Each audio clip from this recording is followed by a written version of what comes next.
friend Steven here. Thank you for joining me again. And this is Coral Daily. So today we're gonna have a little bit more update about my tank, my system, some new fish I got actually just yesterday. Apologies for not having the update for so long. I actually was out of commission from COVID for like a whole month, and then I'm just kind of recouping, and then also my tank had a little bit of fluctuation going. So without further ado, let me just show you really quick what I have exciting going on in my quarantine tank.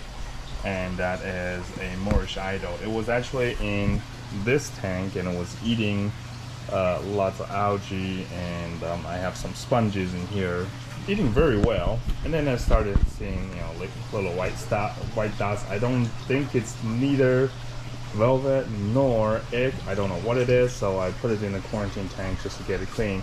It is still eating like a pig. I just fed it. You can see there's a rubber band with a sponge going there, and I just fed it a bunch of frozen food which are homemade, and it is eating very aggressively. And then moving on to my other frag tanks here.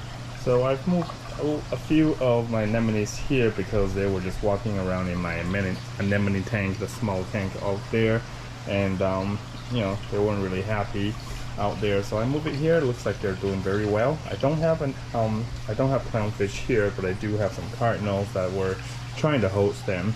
And then yesterday I got from AA Corals. You can check him out on Instagram.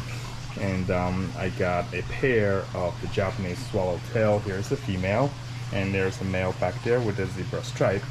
I got a Bella's Angel and a Dulcimeri Tang, whom is eating well. The Bella's Angel is eating well right away. The female swallowtail is picking on food, but I haven't really seen it in just large chunks. The male one is a little shy yet. While this pair was in his tank, and by the way, A Coral fully quarantined the fish. He has them medicated for like a month before he sells them.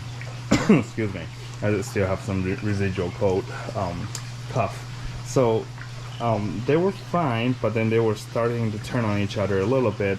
I look at the female and I look at the female that I have in my big tank there. I suspect this female was caught while it was already in the process of transitioning into a male, because if you look, it actually has a little bit of more darker spots than most of the females I've seen.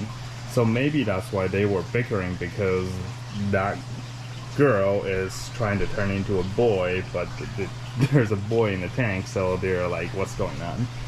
Anyways, moving on. Oh, like you can see that Dulcimeri is picking on the algae a little bit, which I'm very happy. I've always wanted one. I think it's going to be my showpiece once it grows up. Here's my Emperor.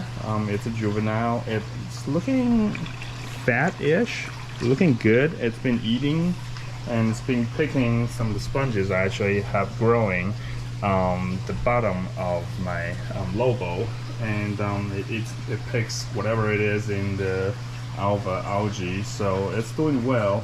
It's just it's not aggressively eating what I feed in frozen. And here is the world's fattest convict tank I have ever seen. If you look at it, you know, once it turns, you can see how fat it is, just because of all the abundance of algae in here. And then from a coral, I pick up a koi parrotfish. It's been picking, at least it was when I first put it in yesterday, so I think it's just being shy right now.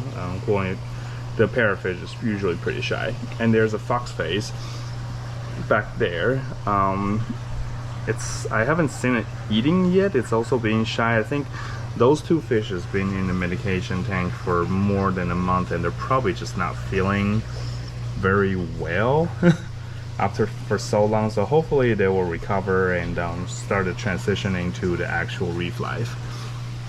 And lastly, you know, I don't want to make this video too long, but lastly, here's my big tank without fish, and then I still have the two big clams in there.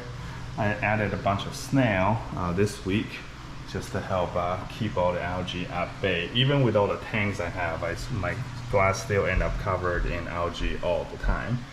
So the only change I have had in this tank is that over the last few weeks anyways, is I lost the big maroon clownfish, the female one. Now it's just the male one left there. The female one, one morning I woke up and it was sucked up by the wave maker. I don't know what happened, but I've had that female for over 6 years, so I suspect it's just aging.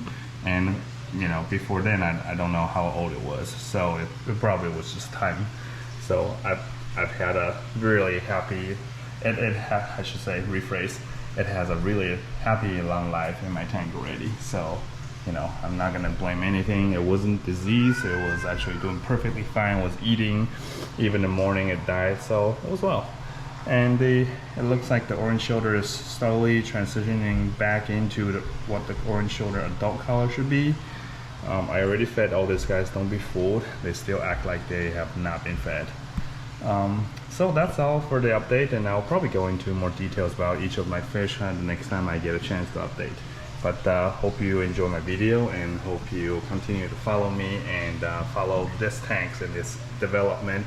I look forward to put some of these fish that are currently kind of they're not in quarantine, but they're in acclimation to my home reef life into the big tank sometime. So stay tuned, I'll update you guys, and thank you for joining. If you want to support me, please subscribe, like, and also comment. Thank you so much. Look forward to seeing you soon.